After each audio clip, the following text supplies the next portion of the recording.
How you doing? It's Fred Ward on another segment of Count Time, Time to Be Counted. I'm with my main man, Dante Ferguson. Some people know him as Iceberg Ferg, but I've been knowing, I'm glad to have you on the show, man. Thanks, bro. You know, it's been a long time coming. So I want to really, talk about how we met. You know, we done been through some hills and valleys together, and we got some stuff we doing together right now. So I remember when we first met, we was at the mayor's election. We was at the mayor's election. Yep, downtown. Right, downtown. And you was telling me about you wanted to do this work and you wanted to get involved and help kids and this and that. And I was like, okay. I was busy as I don't know what. So I ain't really focused in on you because I had a lot on my plate. Right. And so that kind of came and went. And then the next time I seen you was at the church over there on Woodland. Remember? Right, Yeah, I got C.J. Matthews Church.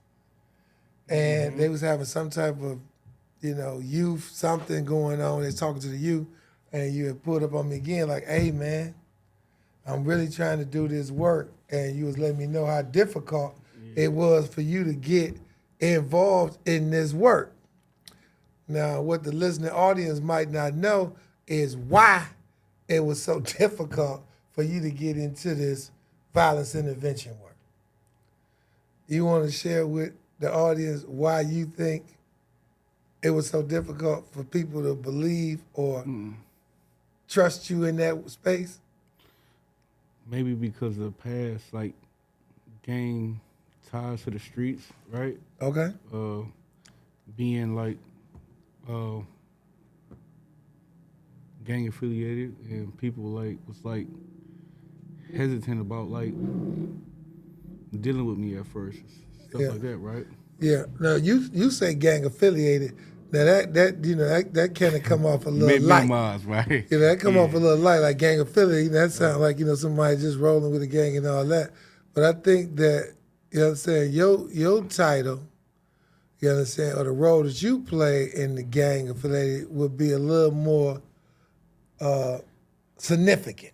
Structured. Yeah. So how you show up in the gang affiliated space? I started the branch of Heartless Felons back in 2001 or 2002, something like that. And it's the biggest gang in Ohio. So, and people kind of a little leery, standoffish about it. Yeah. Feel me? But Heartless Felons caused a lot of damage in Ohio. Yeah, for sure. From the time they got started, I remember, I came home in 2000.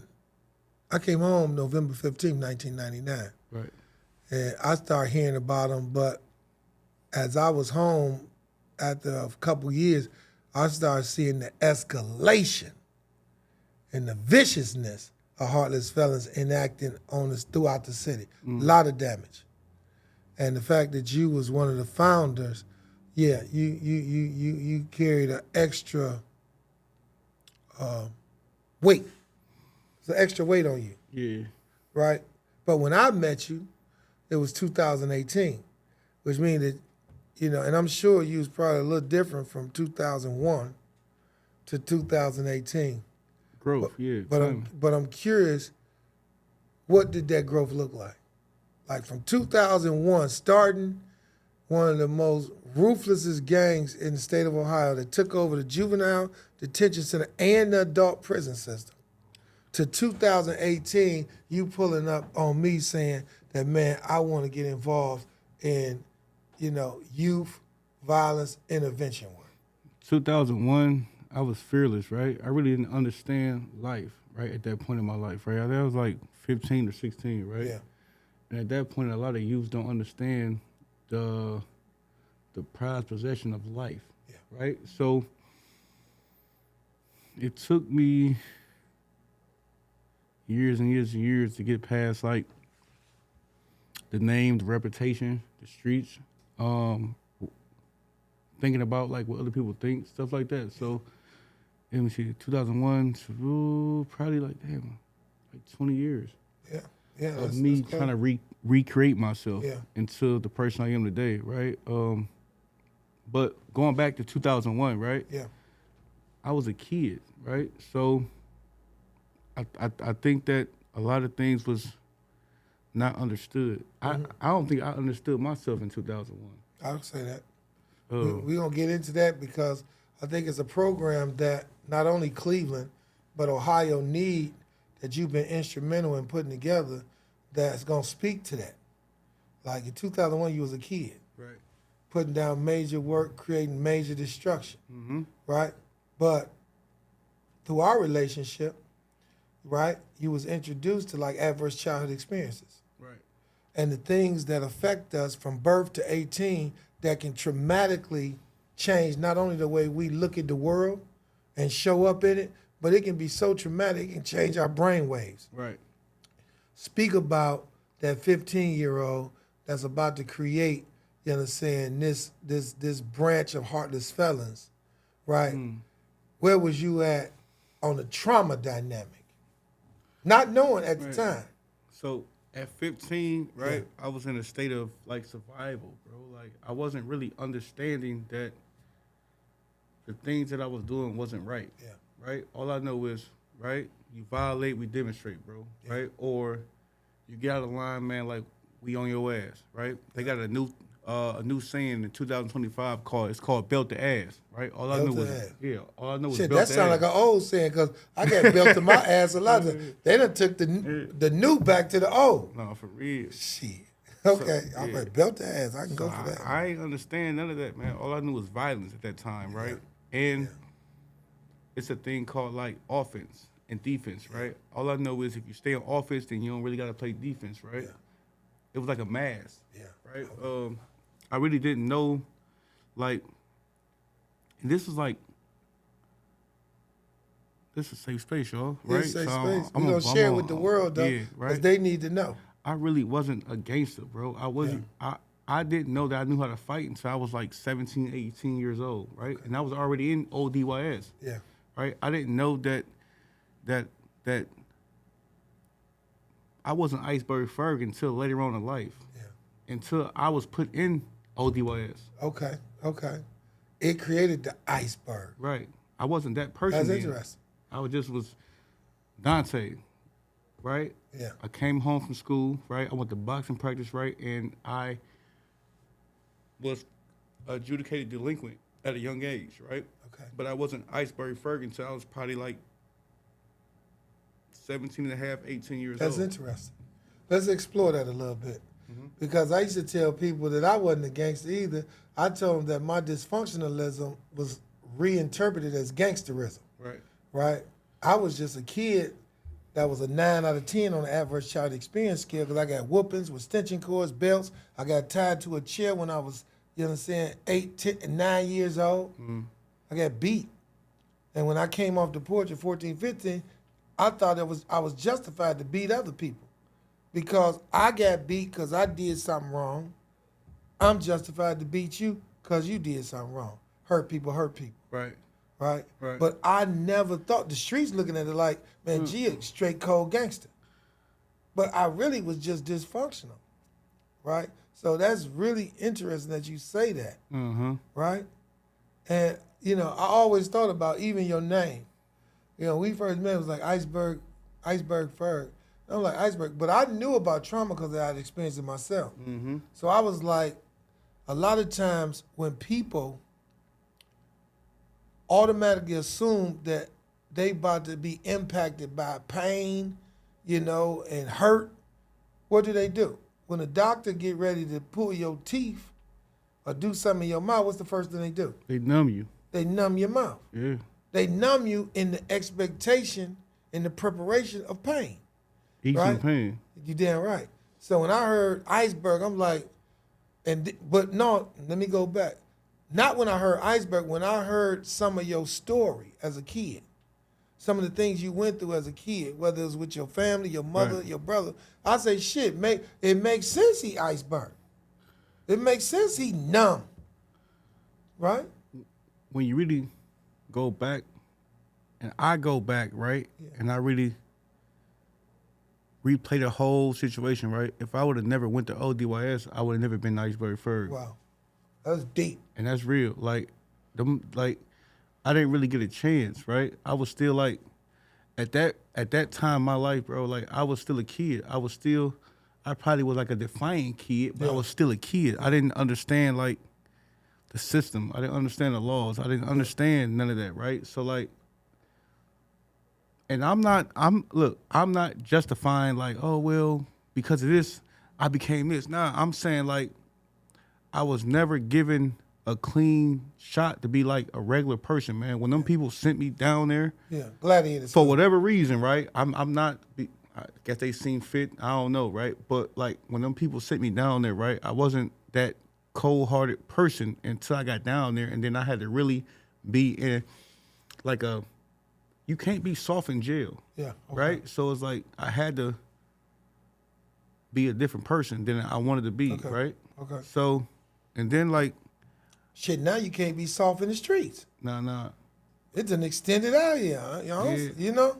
But when I was sent down there, right, I formed a relationship with different people that like I call like close to me, right? Yeah. So if I would have never went down there, right, I would have never met those people. Mm-hmm. I would never formed a relationship with these people because I would never knew the ODYS system or quote unquote the hardened juvenile people. Right? Yeah. And yeah, so that's interesting because one would think that if we send troubled youth to ODYS, that a lot of people, especially taxpayers, are gonna think like we sending them there to reform them. Right. To get them right, to get them straight, to straighten them out. No. But what I'm hearing is that we sending you to ODYS with our taxpayer dollars, and because of the conditions and the circumstances that's set within that place, we actually creating another level of gladiator, cold-hearted something. Right. I don't think the taxpayers actually know that that's what their money is being spent for. So that's interesting. Well, let's keep moving. So, went through that. Boom, boom, boom. Gladiator school. Can't be solved. And now, you understand, boom, you back home. I'm trying to cover that 2001 to 2018 when I met you. Let's get it. So, what was some of the things that, and you spoke about it, I think, a little bit, but I want you to go a little deeper. Let's go. Right? You talked about, like, not appreciating life. Right. Right? So, somewhere between 2001 and 2018, your appreciation for life changed. Right. What was some of those triggers, right? And I'm saying this because it might be some 15, 16-year-olds out there right now that's about to put it all on the line, that, you know what I'm saying, that been through some things, not really understanding fully what they've been through, that maybe if they hear this from you, it might in some way make them pause to think before they make that critical decision. Right. Disrupt their life forever. So what was that took you from 15-year-olds don't care about nothing but life? Hey man, you understand? Every action gonna be a reaction. Straight offense. So what made me understand is this, right? In the streets, right? There's like a code of silence, right? And I'm you know. Yeah. So I never got my like street reward, bro, like for being solid, right? Yeah. So it's like you really living up to like a fictional street code, bro, right? Okay. Now, right, I don't promote no violence. I'm not promoting none of that, right? I'm just saying like, right, the streets is not like, it's like a fairy tale, bro. It's not real, right? So what are you being loyal to? Yeah. When you say like, I'm this person, right? I can be, all right, I'm Iceberg Ferg, right? What is Iceberg Ferg being loyal to, right? I didn't understand being like, so it's a difference between being a real nigga and being a real father, right? I have graduated from being a real nigga to a real father. Okay. And that's what a lot of young dudes don't understand, right? You got to be real to your family. You got to be real to yourself. And you got to be real to your kids other than bottles, teddy bears, signs on the wall and all that, bro. Like that's not, Yeah. and you're not supposed to get it at 16, 17, 18, right? It took me in my late 20s, early 30s to really understand that, man, this is a factual situation here. That's so true. Now I'm gonna tell you something. You landed the plane on that one. And maybe I'm delusional, and I hear all the talk about, youth brains not being fully functional, developed at a certain age and all that. But man, I'm gonna tell you, at the core of my being, one of my most, challenging moments, right, is trying to find a way to explain what it took me 30, 40 years to get. I don't want to accept that I can't say it in a way, or have other people as credible messengers say it in a way to a young man or a young woman that's been traumatized, that's about to put their whole life on the line, maybe lose their life. I want to believe that I can say something, that you can say something to make some, I wish all, but I'm not delusional, be able to take a pause, reflect, right? Yeah. Get yourself time. I think time is our greatest asset. So one of the other reasons is this, right? Right. So I was already changing myself, right? Okay. I was already moving in a different direction, right?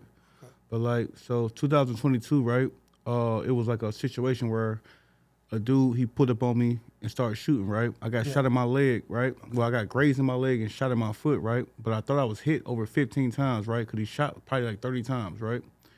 And while I was hit, I was going to the hospital, right? I went and looked down, right? So I'm like, man, God, listen, man, shit, man, whatever you, just give me another chance, bro. I'm telling you, I'm gonna get it right this time, right? But I already said that to God, right? Yeah. I'm not heavy in church, right? So I'm not boom, boom, right? But I believe in a higher power, bro, right? So I do. When the shots start shooting at me, bro, I was already changed, but this made me go cold turkey change, right? Yeah. And then when I was in the ambulance, right, and I wasn't looking down, I'm telling God, I said, God, listen, man, just spare me this time, bro. Yeah. And I'm telling you, I'm gonna do the right thing, right? Yeah. When I got to the hospital, right, I was only shot in my foot. Okay. I was grazed in my leg right here, right? I'm like, damn, how the fuck did he miss all them shots, right? God did. That was God. It wasn't my street reputation. It wasn't Iceberg Ferg. It wasn't all the work I put in. It wasn't my homies beside me trying to block the bullets. God was blocking them bullets, bro. See what I'm saying? Debt. Yeah, so I owe a debt, right? And the debt is, hey, if I can change one, then he can change two, then two, and then to four, right? So I know that the streets is not going to save souls. I got to save these souls, bro. Yeah. Because these other dudes don't got a clue on what's going on right now, right? Yeah. Okay. No, that's heavy. And I'm going to tell you something. That brings me to this piece that I'm most excited about. We got this curriculum. We've been working on this curriculum. Ace to Ace. Ace to Aces. Sure. Ace to Aces. And I'm putting y'all on notice. This curriculum is ice cold. Ice cold. I mean, life-changing curriculum. Why? Because ace to aces, most people who know how to play cards, they think that if you get about 3, 4 aces, that, you know what I'm saying, you got a winning hand. You ready to put it all on the line. But when you got adverse childhood experiences, if you got 2 or more aces, we know that your life expectancy is 20 years less than somebody who don't.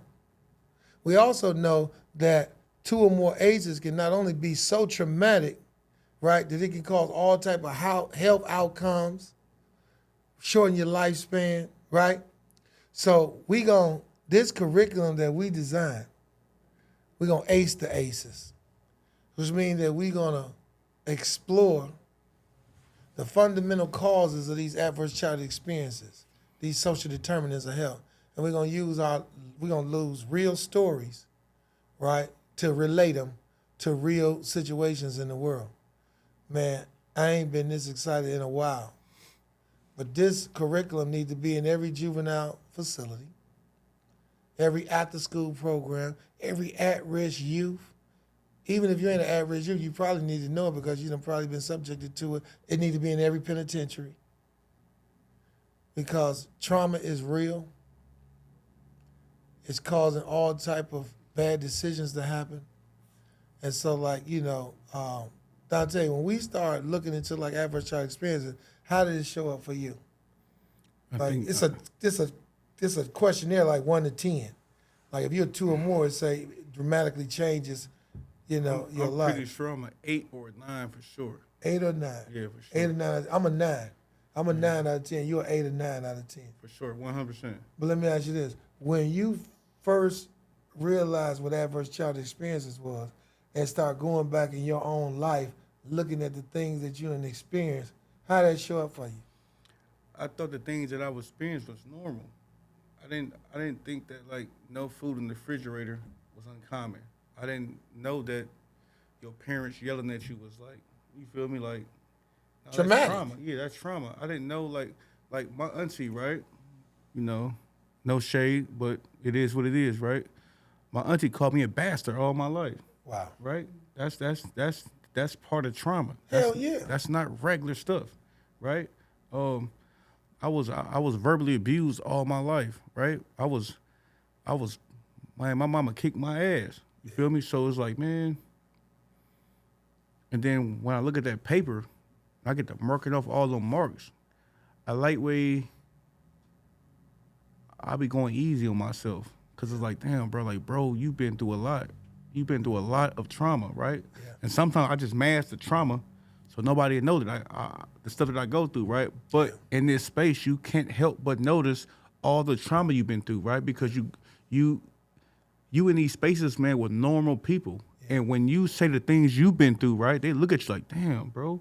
Right. I be thinking it's normal. Yeah. And it's really not. Yeah. But you know what? Unfortunately, it is normal, but it ain't natural. Right. It ain't natural for a kid to be called bastard all their life. It ain't natural for a kid that's hungry, which is a natural inclination, to not be able to go in the refrigerator and get something to fulfill his hunger needs. Yeah. That ain't natural. But unfortunately, in a society that done created the conditions and people in power that don't really care about the needs of regular folks, they done made it normal. And what I think one of our roles is, and I think why God saved your life, is because you're going to have to show in a very vivid way how you understand how our youth is living in these unhealthy, normal conditions, but it ain't natural. It ain't natural for a 35-year-old mother to have to bury her 12-year-old son. You understand? That a grandmama got to go to the funeral of her grandchildren. I think my mother was like 28 when she buried my brother. You see? That ain't 29. That ain't natural. Yeah. Naturally, you supposed to bury your grandmama. Because Right. she 89, she 90, she 100. Oh, grandma, grandma old, y'all. Shit. Nowadays, you 14, 12, 13 years old, 16, 21. Like, man, you ain't even gave your body parts Right. time to even develop. Man. But it's normal. The teddy bears, it's normal. That's normal. The 100 liquor bottles, you understand? It's normal, but it ain't natural. Hey, you know what I thought about back in 2012, right? Yeah. And I had a situation, right? No, 2012. It is 2012, right? I had got into it with like a lot of dudes from my way, right? Yeah. You know, it's crazy. I was telling my cousins, right? I fell out with my whole hood, right? I was telling my cousins, like, damn, man, ain't nobody gonna come to my funeral, right? At 2012, I was probably, 27? Yeah. Right? And I'm thinking about dying at 27. Yeah. And I'm thinking about because I fell out with my dudes from my hood that I grew up with, ain't nobody gonna come to my funeral. Yeah. That ain't so natural. I was programmed to die 28, 29, or 27, right? Yeah. So like, I was just thinking about that, like that's not normal stuff. I was 21 years old up until the time I went to the penitentiary, and I was 90% of my life was trying to prove that I ain't scared to die for mine. But I wasn't living for nothing. Right. I spent most of my life until I understood that, I'm all the way off. I'm all the way traumatized. I spent most of my life trying to prove to the streets that, nigga, I'm not scared to die for mine, but didn't never realize I wasn't living for nothing. But what is that really worth, though? It wasn't worth nothing Right. until I figured it out. it Gotta was figure it worth out. me ending up in the penitentiary, or ending up deceased. The blessing was that I ended up in the penitentiary and not underground. Sometimes, right, being incarcerated do save lives, right? It saved me. It do. It saved me too because I had time to think. I had time to navigate. I had time to grow. I had time to learn. I had time to heal, right? Yeah. Even though, like, being incarcerated is not the worst thing, right? No, I don't want to go to jail. You know what I'm saying? No, that's right. But like, it's just, man, you come out of there better. You come out of there different, and it's like, man, If you work on yourself. yeah, you gotta work on yourself. I'm not gonna lie to you, right? The first, damn, that's crazy. The first 3 times, that's crazy, right? The first 3 times I went in there still Iceberg Ferg. I was kicking ass. I was doing all type of stuff, right? I didn't really learn nothing. I was still in there. You Yeah. feel me? So it's like, man, but when I have the last 2 federal numbers I got, I really learned a lot of things, man, in there, right? And the last time I went to the feds, right, I made a kid mistake. I call it a kid mistake because only a kid would make this type of mistake, right? Okay. And I learned a lot more of myself. I learned myself, right? I educated myself, right? I made myself grow, and I had to have patience because patience is like, if you don't have patience in the federal system, man, you will die or get critically hurt, right? So I had to step outside of Iceberg Ferg, right? I really had to wait for the phone, right? Yeah. In the state prison, I ain't waiting for no phone. Nigga, give me the phone, bro. I'm Ferg. This is going on, right? And the feds is like, man, I had to wait for the phone. I learned a lot of respect for another man in the federal penitentiary, which I didn't have respect for men before I went there. Yeah. You feel what I'm saying? Yeah, I do. Because the stakes is high. Yeah, stakes real high. Stakes real high, you know? And I think I'm excited, man. I'm excited to do this work with you. You know, I done seen your transition. I done seen it in levels, you know? I think you on the path now versus being on. I feel you walking the path now. I think you was on the path before. No, I ain't walking. I'm running this motherfucker free. You I ain't running gonna now. lie to Okay, you. well, run then. Run, Yeah. nigga, run. I'm running That's this path, saying gang. Killer Mike say run. Run. Yeah, that's damn Yeah, right. I'm running it. You know, with the NIG, you dig? You know, I'm running it. But yeah, The time yeah, is now, yeah, bro. Yeah, that's good because guess what? There's a lot of youth that need you to run. Sure. Run to them, you know, and help them. So I'm just, you know, I'm giving y'all a little peek.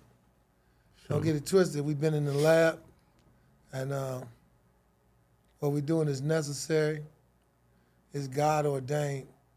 You know, I don't think I could have been nowhere where I'm at now without the grace of God and the ancestors. For sure. So I'm honoring them, honoring you, and just really thankful to be able to share whatever I done learned on my path to try to make your path a little easier. No, for Because sure. you're going to go way farther than me.